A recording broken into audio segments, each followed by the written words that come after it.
Welcome back to Candid, where we have real talks with real people. I'm Shanae, and I'm here with my co-hosts, Bethany, Anise, and Dudley.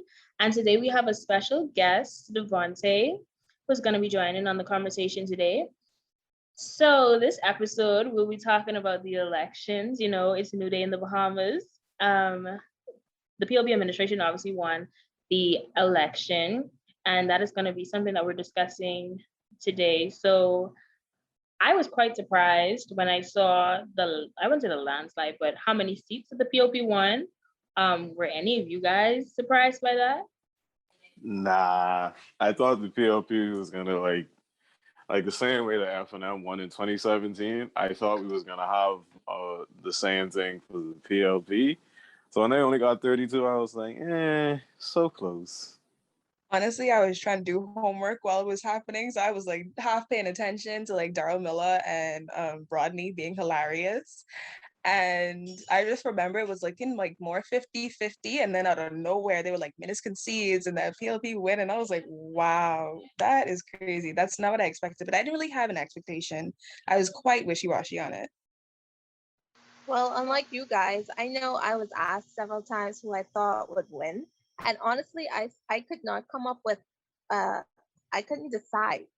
And even when the ballots were coming in, I still was like on the fence of who would win. And so, that night was it was busy. It was very busy, especially if you were watching Eyewitness News on ILTV. It was like so much going on. But what about you, Devontae? Well, for me, I thought it was going to be much closer than it turned out to be. I was actually one of the people. I'm actually one of those people that wants a well balanced house. So I want that to be. I don't want it to be even, but obviously it can't be even. But I wanted it to be as close as possible. Even from my predictions, and predictions of some other people that I knew, all of us thought it would have been closer, like 21-14, something like that. But 32-7 was like, wow, and I think it was crazy. And I think the former prime minister said when people turn out and vote, that is actually like a silent revolution, when they vote in a new government so overwhelmingly. Well, that's interesting. I mean, I talked to Anise about this, and I was saying from a while that I thought the PLP was going to win, but I just thought that it would have been a little bit more on the fence. A good number of people didn't turn out to vote because I think this is like one of the lowest in a while, right? I think it was 68%. This is the lowest turnout in Bahamian history to the polls for election. Well, first they were saying like 30-something percent, and then they had moved it to like 60-something percent, which I felt was a better number than 30. 30 would have just been like just such a bad look on the government and democracy on the whole. Yeah, I think it was like 194,000 people that were registered. And out of that, I think 126,000 people actually went out and voted. The reason why I think a lot of people said it was a low turnout was because voting at the polls was just so easy and so seamless and so fast. So it just felt as if like it was only a couple of people there, when in actuality it was literally 100,000 people passing through the polls across the island. Sorry. Why do you think that happened? Why do you think it was such an easy process in comparison to like other elections? Well, I think they learned from the advance poll. So at the advance poll, it was a mess. Some polling stations didn't open until 8:30. Some didn't open until 9. Some had to close late. Then you had the issue, I remember at the polling station where I worked, which was at UB, where all the Family Island constituencies were. There weren't enough election agents to inspect ballot boxes. There were also some issues with ballot boxes. After the advance poll, like things was just crazy. And I think the Parliamentary Registration Department really sat down and evaluated what happened on that day. And they used all of that to actually put on one of the best, what I would say one of the best elections in the Bahamas, what I've been hearing as well. Like a lot of people commended them for how smooth the process was. The lines were moving very, very quickly. I remember early that morning, like the lines was literally wrapped from in the school way back to the end of the street. And once they were allowed inside and everybody went to their various polling stations, it was literally a 5 minute wait, a 2 minute wait. I just was saying that I have to commend them for the process. It was better than I expected, especially given that a lot of people were scared because of the fact that quarantine voters were allowed to vote. But you were saying that you worked at the polling stations, but you also work at Eyewitness News as an intern. So what was your experience during an election working as an intern in such a busy time? It was very exciting, right? The night before I didn't sleep at all. Like I was, when you going away the next morning, you just don't sleep. That was me that morning because I think we had to be to work at 6 a.m. to head out for about like 7:30. So when I arrived there, of course, bright eye, bushy tail, did no sleep. I was just going. Went to the polls, did some interviews, just getting people reaction to voting, interviewing some of the candidates and everything. And I think I like just feeling the excitement of election day was what kept me going. But as things started to come down to a lull after I had already went back to the studio, which would have been like after 1 o'clock. Wrote my story, had it edited and everything. That happened, and up until 3, I kind of crashed. But then I knew the real work had to begin because after that was the live broadcast, which is what everybody is watching, right? That's where everybody that works in the media, that's where they truly shine. So, like I said, it was exciting. It was nerve wracking. I'd do it all over again, though, in a heart. Well, I'm glad that you enjoyed your experience. Going back to the advance when you guys were talking about the polls. I remember driving on the advance polls, and I kid you not, I was driving past. I was marathon, and I was stuck in traffic for 10 minutes, and I kid you not, I moved 5 feet, and it was just ridiculous. The people were all over the roads. And honestly, I was just really afraid because I was just like, is this what it's gonna be like on election day? And I went with my mom when she went to get to vote, and it was really seamless. And I was just like, wow, this is not what I expected at all. So I just saw today that Dr. Hubert Minnis has said that he is resigning as leader of the party. According to the Nassau Guardian, this is a story written by Jasper Ward. She said that the Free National Movement leader, Dr. Hubert Minnis, will stay on as leader of the party until a new leader is selected at the FNM's convention in November. Chairman Carl Kumba announced last night, adding that Minnis has pledged to work with whoever succeeds him to ensure that the FNM is battle ready for the next general election. So how do you guys feel about that? Okay, I'm gonna give you my conspiracy theory, but this is purely my opinion. But the way that this election was like announced and the way that it was rushed, it seems, and the way that it was just so unthought of, I really think that he did not want to win. And that's just my opinion, but like there was no way that the FNM could have won the way he just went about the things. And I believe that he really just didn't want to be in office anymore. Like I think he was doing like a little bit of like reverse psychology when he was like, I'm gonna win, we're gonna win, we're all gonna win. I was like, no, I don't think so, but okay. What do you guys' thoughts? I kind of agree with that theory. And I also kind of find it interesting that he's been labeled as the country's worst prime minister, and I don't even think he expected to win Killarney. Yeah, I don't think he expected to win his constituency, is all I'm saying. Because how is you just jump ship? I find it kind of interesting that he decided to walk away. I think what happened over the last 4 years has really been, I don't want to say damaging to the FNM, but I think what Dr. Minnis was trying to do is just take the FNM to another level. And of course, those people from the older times weren't ready to go, and they weren't ready to let go of that FNM, of the old FNM. So what he created was a divide in the party. And I think we saw it a lot on this campaign trail and even throughout the years.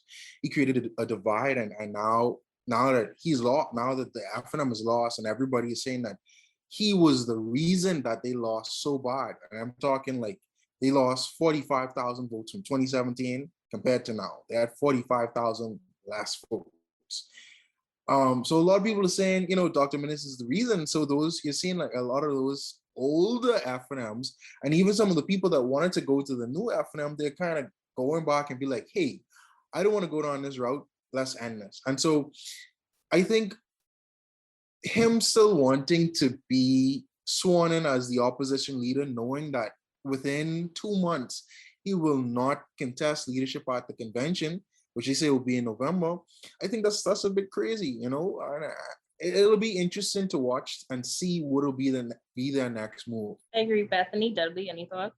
Well, I think as a country, we went through a lot, but through the past 4 years, and I think if you really were to put yourself in his shoes, like you would feel you'd feel defeated in some ways at a lot of points. I know even before Dorian and the pandemic, a lot of people weren't really siding with the decisions he was making. But I think a lot of his supporters, like Devontae said, they were on the fence. The older FNM supporters, they were on the fence with the vision he had. And then, of course, you saw on the campaign where um, Hubert Ingram, he was there supporting Dr. Dwayne Sands, and he would not comment on his endorsement for the prime minister. So I could kind of see what Devontae would get his theory from, because Dr. Ingram, well, not Dr. Ingram, but Hubert Ingram, he would be that model for the older FNM supporters. So to see him take that stance against um, Hubert Minnis, that I would lean more on Devontae's view on what happened. But it was a lot, though. I think if I was Dr. Hubert Minnis, I'd say peace out to the country as well. Like, that was a lot. I don't agree with most of the stuff he did, but he went through a lot. There was also apparently there was a phenomenon of a lot of people deciding against voting because they're like diehard FNM. So they're like, if I don't want to vote for the FNM, I'm not going to vote for anyone else. And that in itself just shows a lot about people's mistrust of what was going on. And a lot of people are complaining not of the way he ran the country, and a lot of people were also saying like they would feel bad for him because of all the things he's went through, but it was this idea that he just didn't handle it well in the way he presented himself, in the way that he spoke, in the way that he ignored certain things, like the closing of that road that led to the death of a lady, and just a lot of people still in limbo after Dorian. A lot of people are just emotionally affected by a lot of things that has happened. Not to say that it's his fault, but it may also be misconstrued the way that he would respond to things, and that's what people didn't like, I feel. I think he needed a better PR, because if you were to even listen to the responses occurring under his address, his national address, you would kind of conclude that, hey, I need to speak to these people in a more appropriate manner. You would kind of make progress on and kind of embrace what the people were asking of you. Don't speak to us like we're little children. Have more respect. Be more compassionate on this group of citizens. Even the time when he closed when we initially went into the pandemic, and the curfew started, and he just shut down the stores. And there were a lot of people, especially in the poorer areas, who didn't have the funds to pack up for the weekend, stuff like that. So it was like a lot of people feeling disfranchised, and feeling like they were abandoned by the one person they had elected to care for them. And so I think the Bahamas was in a real emotional turmoil for the past 4 years, but especially during these last, I would say, two. I don't really think the emotional turmoil was 4 years long. I think I agree with you that it's been the last 2 years, because ever since Dorian, and it's been a series of things that happened that would confuse the average viewer. And then you have those diehard supporters who was like, don't worry, trust in the plan, trust in the plan. And then some of those supporters never received the support from the government. And even In the news article, it said from the Tribune, it said that what really got Alberconians to vote the way they did was the response to Hurricane Dorian. Like that's what caused them to vote the way that they did. And there's no F&Ms that's elected for those constituencies. So it reflects on it's what they always say about a leader, right? It's easy to lead when everything is good. It's when times of crisis that your leadership is tested. And it also has to do with people don't really remember what you do at the start, but they are always going to remember what you do at the end. So all the little good things that Minnis would have done in the middle of his term got completely washed away because of Dorian and then everybody's own emotional reaction to the pandemic. So I feel as though everything within the last 2 years made it kind of clear that people weren't on his side as much anymore. Yeah, I have to agree with you, Dudley. Because if we're being honest, in the beginning of his term, um, Dr. Minnis has done some really good stuff for the country. Things balance books, accounts were starting to be balanced. The deficit was decreasing and everything. And then we had Dorian. And then even when you look at the beginning of the pandemic, I think he handled it very well. But coming down to the end, I think the issue that occurred was that he just turned his back on the media. And the media is such a powerful tool. And if you don't know how to use it to your advantage, you will fail and you will crumble and you'll be swallowed. And so him not answering their questions, members of his cabinet not answering the media's questions or sometimes being sarcastic, played a major factor in their favorability lessening, which ultimately turned out to them losing their seats and losing the government so terribly. I would definitely have to agree with Devontae. For example, Marvin Dames, when he was asked how quarantined voters would be able to vote, and he basically tried to connect it to people in jail not being able to vote, and it's almost the same thing. And I was like, that is not the same thing at all in any way. And I also don't like that they just allowed them to leave quarantine and go back because it doesn't allow them to police them correctly. But that could have been one of the reasons he was not voted back in, because of how that was such a lot of people didn't like that statement, and it was so close to election. Why would you say something like that? Right. Like the way they some of them handled the media was just ridiculous. When you look at people like Frankie Campbell pushing the mics out of the way, saying there are 12 months of the year. I spend the first 6 months minding my business, the next 6 months out of everybody else's business, and I'm good. And like, right. Sir, why do your job requires you to mind people's business. Exactly. Mind you, that was some good advice, but is that the forum to give it? No. And like you said, going back to the quarantine voters thing, that even I'm kind of cast a doubt over the FNM as well, because it showed that there was not a plan for those voters to go and vote. The Constitution says the only way a person can be hindered from voting is if they are incarcerated. And all people wanted was a plan for those people that are in quarantine, that may not be positive for COVID, that may have just been in the vicinity of somebody who had COVID, that is simply just quarantining out of the abundance of safety. People just wanted there to be a plan, and obviously his response showed, and the response of the health minister, and even I'd say the response of Dr. Minnis showed that there was no plan, and people was pretty much disappointed with that. Yeah, I definitely agree. I find it very interesting.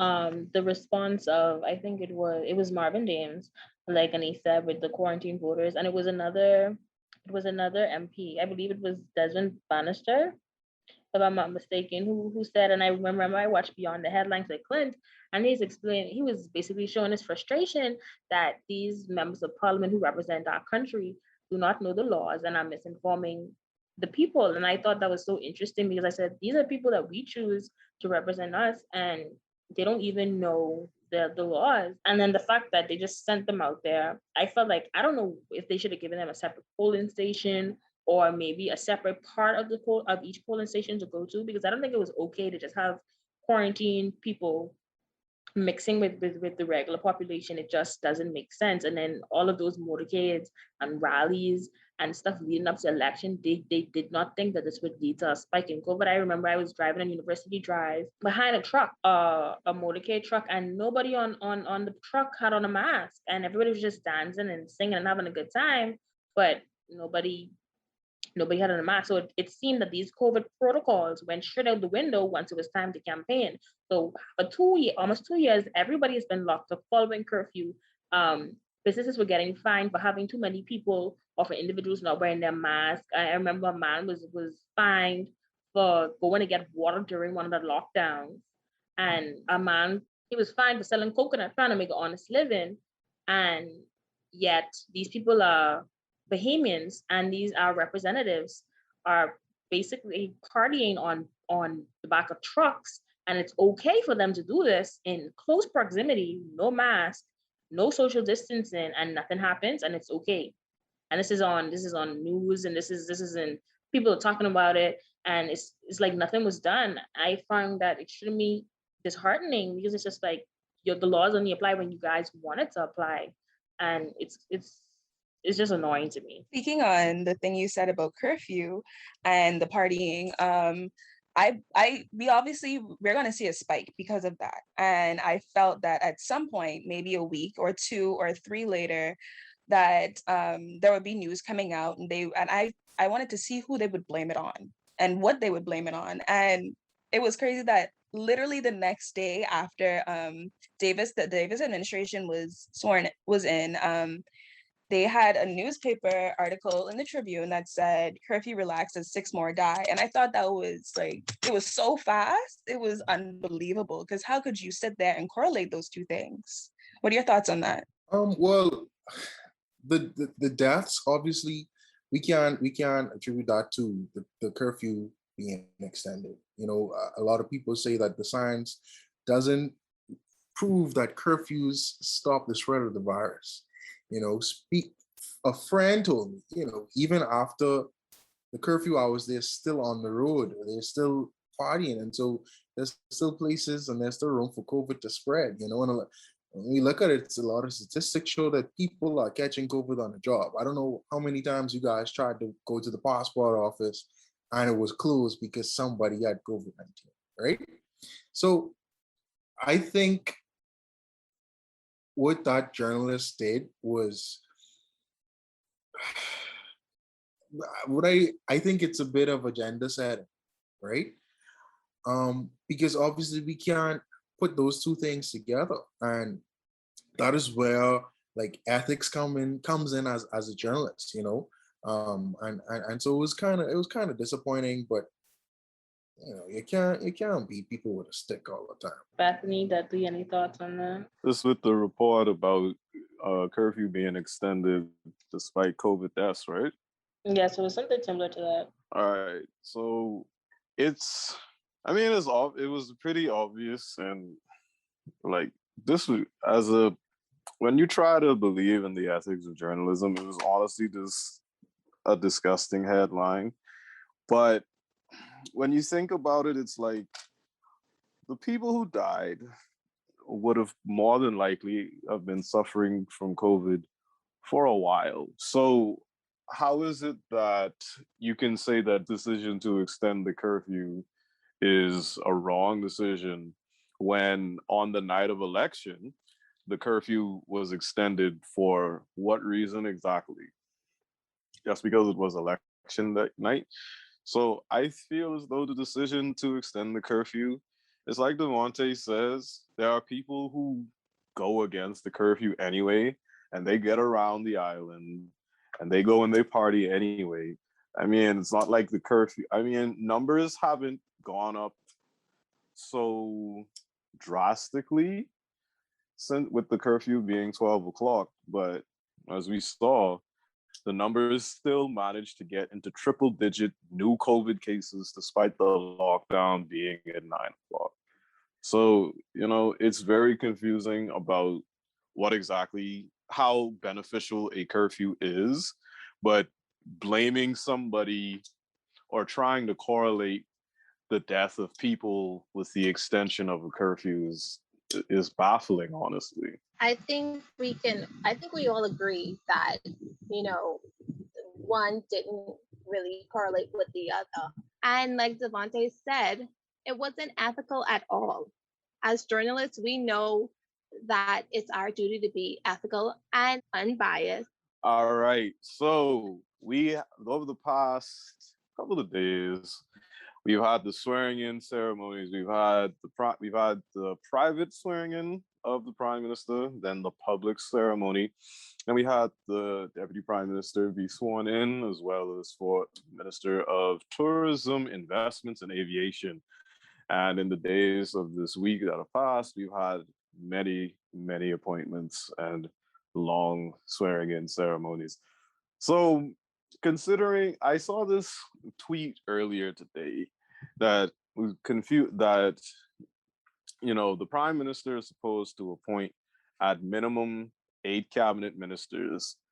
Brave Davis, I think, if I'm remembering it right, I think he has the largest cabinet right now that has ever existed in the Bahamas. I think he has 22 cabinet appointees. Am I right, Devontae? Yeah, I think you're right. It's either 21 or 22.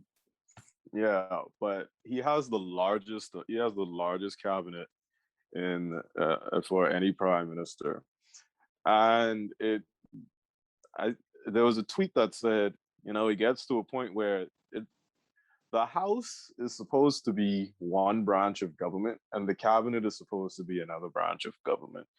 What's the point of those two branches being separated if most of the people from one branch is going to be in another branch of government? Because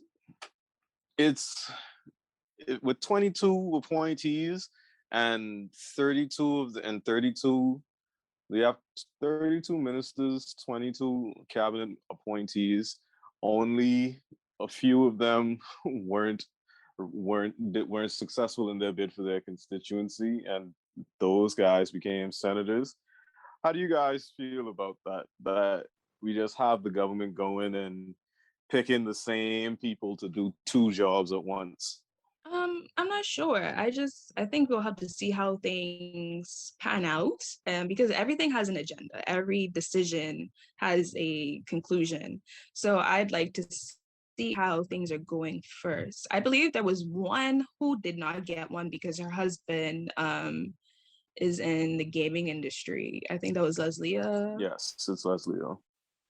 Yes. So I think we'll just have to see how things pan out. What are you guys' thoughts on that? I agree with Elise. We have to, I mean, everybody's asking for a new change in the Bahamas. So I guess this is one way we're receiving that new day kind of change. I hope it isn't too much on, the people partaking in these various roles. But I do believe that, we should give it a chance to see whether or not we should stick to this change that Prime Minister Davis is enacting right now. It's a very big cabinet. It's a huge cabinet. And I think, like we said, it was like about 22 cabinet ministers, and then there's another 6 parliamentary secretaries that were signed in today. So that leaves about like maybe 5 of those that were elected that have no position. And then when you look at it, out of that 5, you need to pick a speaker and deputy speaker.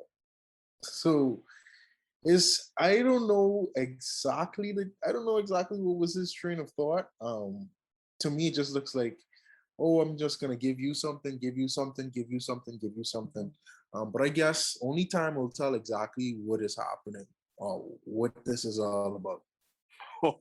You get a ministry, and you get a ministry, and you get a ministry of state. So, but one of the things is that the prime minister, in deciding who is a cabinet minister, he also basically sets their portfolio. And an interesting thing that I noticed, I don't know if any of you picked up on it, but we no longer just have oh Lord, what is it? The Minister of Medicine. Now we have the Ministry of Medicine and Wellness. And the Ministry of wellness Health. part, oh, sorry. We no longer do we have a Ministry of Health. We have the Ministry of Health and Wellness. And the wellness part is supposed to be focusing on is the honorable Prime Minister saying that we're going to take a more serious look at mental health in the country. That's what the wellness part is for. And I think it's a timely decision that he made that call during suicide awareness month. So how do you guys feel about the idea that mental health is going to be taken more seriously in the country? I think it's great because it was one of his campaign ideas to focus on that. And it's also why he was targeting a lot of younger voters as well, because that's something that we take very seriously. But we'll just have to see how that pans out and how he will do that. I hope it'll be the addition of mental health therapy therapists in NHI. I think that would be great because I need it. I agree. I think it's a step in the right direction. It's being very progressive, you know. And I hope that this government follows through on that and it's not just changing the name or it's just creating um it's just trying to make it look pretty for their campaign, I guess. I was trying to say that they're delivering on their campaign, this right after election. But he seems to be that he's trying to make positive change. I hope that a year and a half, 2 years in, that we're still here talking about changes that he continues to make that he said that he would deliver on. But I think that would be great. Mental health is very important. We have a lot of issues in this country when it comes to mental health. And I hope that him doing that, and if he delivers on this, could help remove some of the stigma that a lot of people feel, because there are a lot of people here walking around this country who have a lot of baggage and do not know how to deal with it and are extremely dysfunctional because of it. And access to mental health care through NHI would be absolutely perfect. So I think that'd be great. Yeah, I honestly have to just echo Shanae. I think it's commendable that they actually thought about including mental health in the Ministry of Health and Wellness. And the way the world is going now, that is definitely the step in the right direction. And even when we look at this pandemic and the people dealing with Hurricane Dorian, and like you guys said before, there was a lot of emotional turmoil. This decision to now involve mental health is just it gets 10 straight across the board for me. And I, like Shanae said, I can only hope that in the next 2 years, in the next 5 years, when there's the next general election, we could say that something substantial was actually done in this ministry or under this portfolio. And I think Dr. Dawel definitely has a task in his hand, and the Prime Minister, to ensure that the work gets done. Yes, well, I agree with all of you guys. It is a a needful step for the country. We also have to look at ourselves. We can't only yes, the government has a huge part to play in making sure that things are available. But when it comes to stigmatisms and stuff like that, we all have a part to play as a country to make sure that each other like we keep each other accountable, but because sometimes there's a lot of conversation that occurs and a lot of people decide to to be quiet, to be silent, and not speak up on certain things that should be spoken on. I think with the government taking this step, a lot of people in the public as a whole, we need to move progressively in that direction as well and speak up on behalf of people who can't speak up for themselves. But 10 thumbs up for the Progressive Liberal Party for making this one of the changes that you know that they come into Parliament doing. They definitely So had a very strong start in changing the curfew and this mental health awareness thing. It's a great start. So hopefully they continue this and they continue the this uphill battle that they're doing. Because like Devontae had said earlier, it's really what you do in the end that matters to a lot of Bahamians. But go ahead, Dudley. Yeah. So since we're giving Brave all the credit, I mean, since we're giving the administration so much credit for what's going on, how do you guys feel about? Because in speaking to the fact that it is now the Ministry of Health and Wellness, he said, and I'm quoting verbatim, he would have alluded to the fact that this onset of mental illness in the country is more so a direct result of Hurricane Dorian and the pandemic. And the way that it was said was in such a way that, oh, mental health has never really been a big problem before, but after Dorian and the pandemic, we got to take a serious look at it now. How do you guys feel about, a statement like that?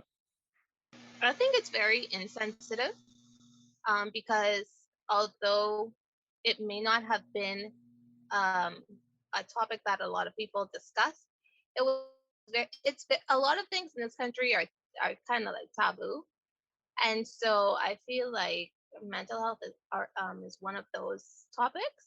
But for those people struggling with mental health issues, I mean, Sunderland's there for a reason. Sunderland's been there, so obviously it's been an issue for a lot of people. So for him to make a statement in that regard, it's kind of insensitive.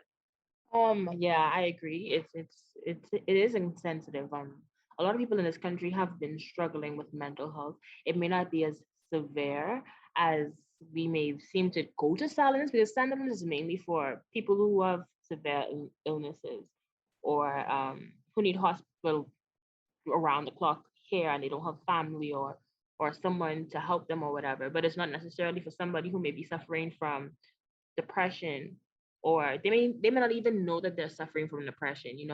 And I feel like it should be more accessible. And I definitely think that Dorian and COVID has amplified some of that, because a lot of people have been talking about it, even on like social media, and expressing to people what they've been dealing with. But it's definitely been here. It's not something that just touched down in 2019 when Hurricane Dorian decimated Abaco and Grand Bahama. It's been here, but definitely those individuals who suffered through that definitely need therapy. So hopefully this program that they want to enlist will help everyone who needs it. To be devil's advocate, I feel that maybe he should reword his statement because it's so powerful. I feel that he was probably trying to say that the direct victims of Hurricane Dorian in Abaco and Freeport, they have a lot of mental issues and trauma because of it. So what he should have said is that the Ministry of Health and Wellness, that they will be focusing on those victims, and then instead of trying to lower the stigma of mental health in this country, because that's been around for a while. And it's crazy because me and Shanae, we were actually on a show on Guardian called The Eye Opener, and we were talking about the election, and somehow our topic completely changed from that to almost mental health and the stigma of rape culture and stuff in the Bahamas. And I feel that the Davis administration should definitely focus on social issues, because that is something that is impacting us a lot more than ever now, and making social issues legal issues like they should be. I just think that, what was said just really shows that why having a ministry with focus on mental health is so important, because I think there needs to be widespread education and destigmatization on mental health. And I think a lot of people just need to know how to speak to certain issues without being insensitive, and that's why there needs to be like a national education program about mental health, and getting people to understand that it's real and it's here, and this is how you should treat it. But the prime minister did not stop there. I don't know who's been advising him or helping him write the speeches, or if his Toastmaster training is coming back to him. But the man has been hitting some pretty good points. For example, he said, "We currently face a desperate crisis in housing in our Bahamas. There's been a sharp rise in homelessness, which means that social services need to more actively and better support those who are affected. It is not good enough to offer people shelter for just a week, so we need to increase the stock of temporary and permanent housing. Thousands of people will struggle with rents and mortgages, and there's a lot more that's going on in that statement." So, but the Minister of Housing and Transport, the Honorable Jo Beth Colby, she said that one of the things that she is going to be reviewing is The Prospect Ridge development. yeah, they're going to be reviewing the Prospect Ridge development situation. So how do you guys feel about that? That I don't think was the best thing to focus on as her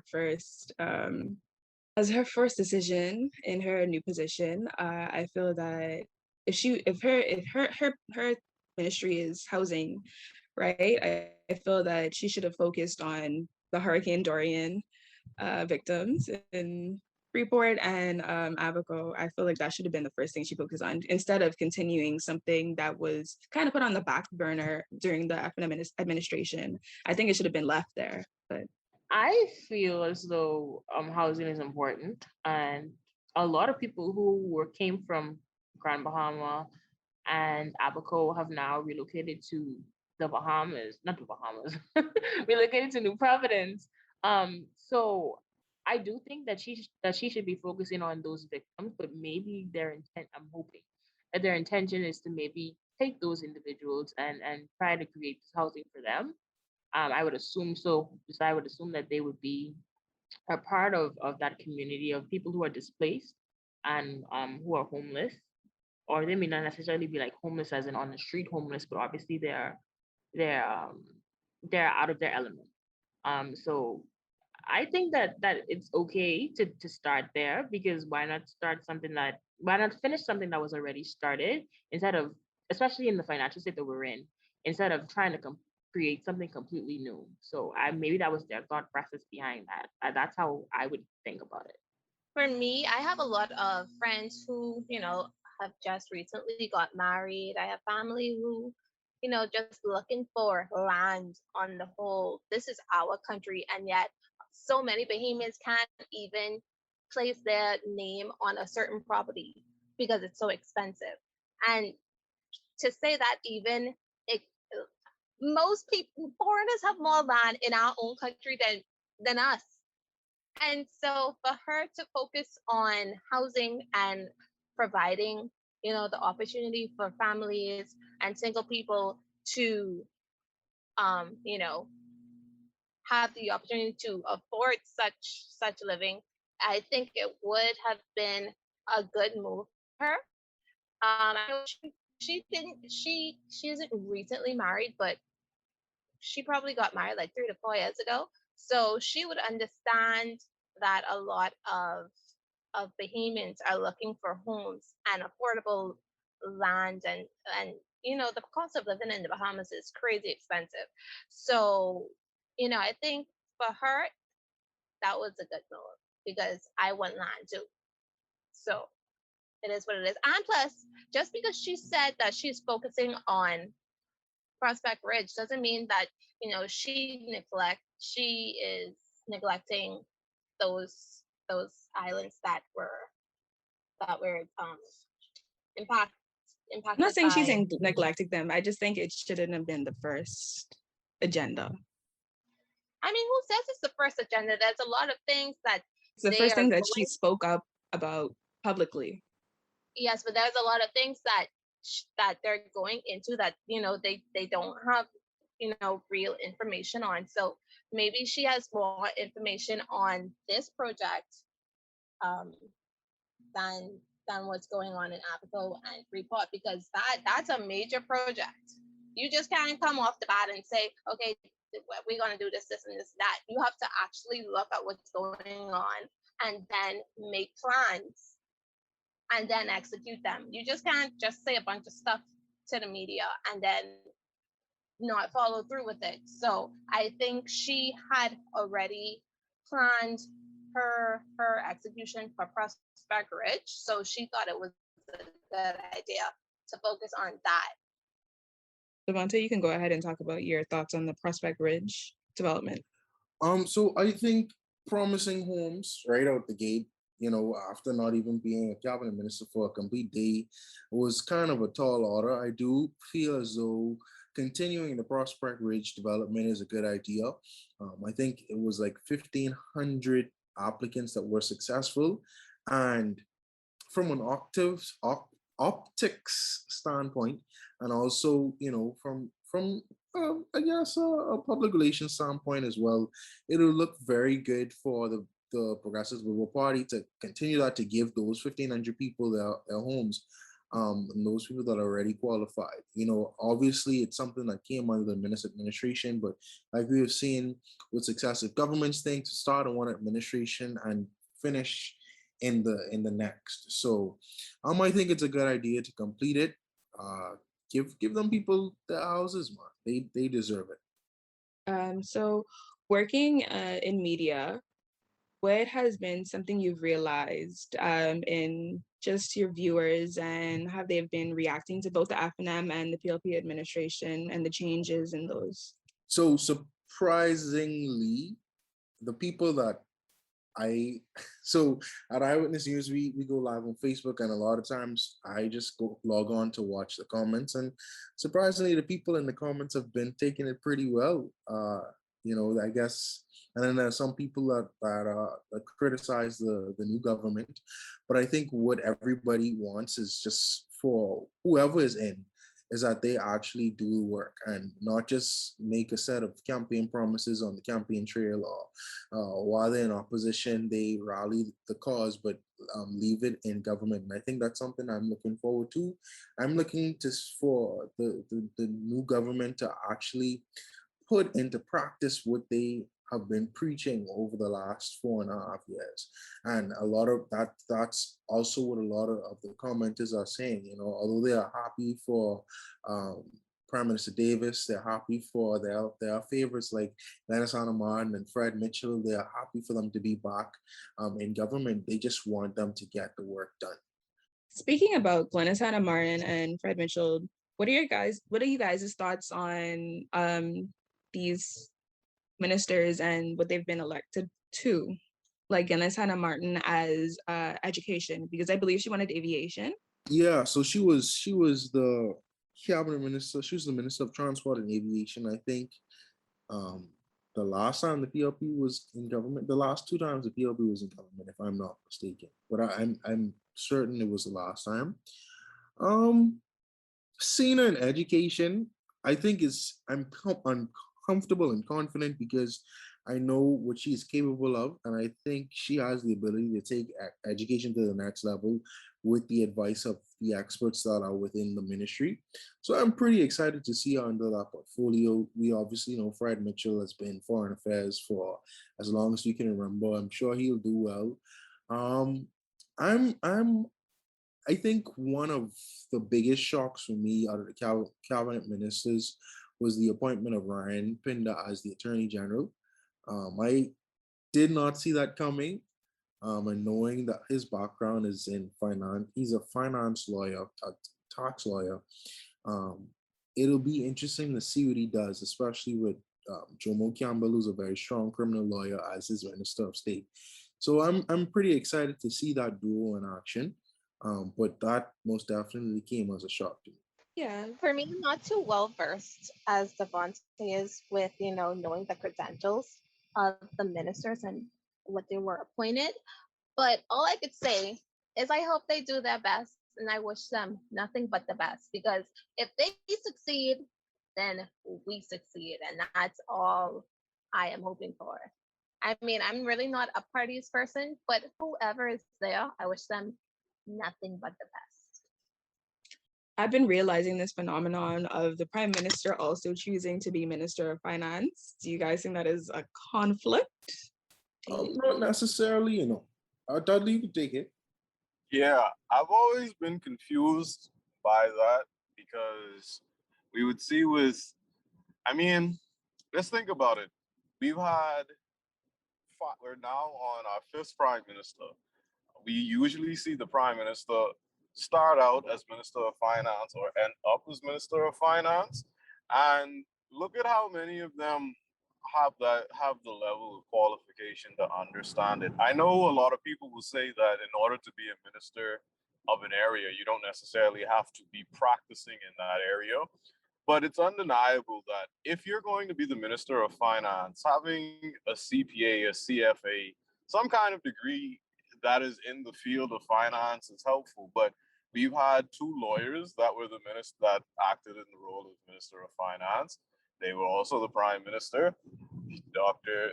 Hubert Minnis ended up being the minister of finance. It's like, why? What is it about that ministry that attracts the prime minister to it? I think it's something that needs to be looked at more in depth.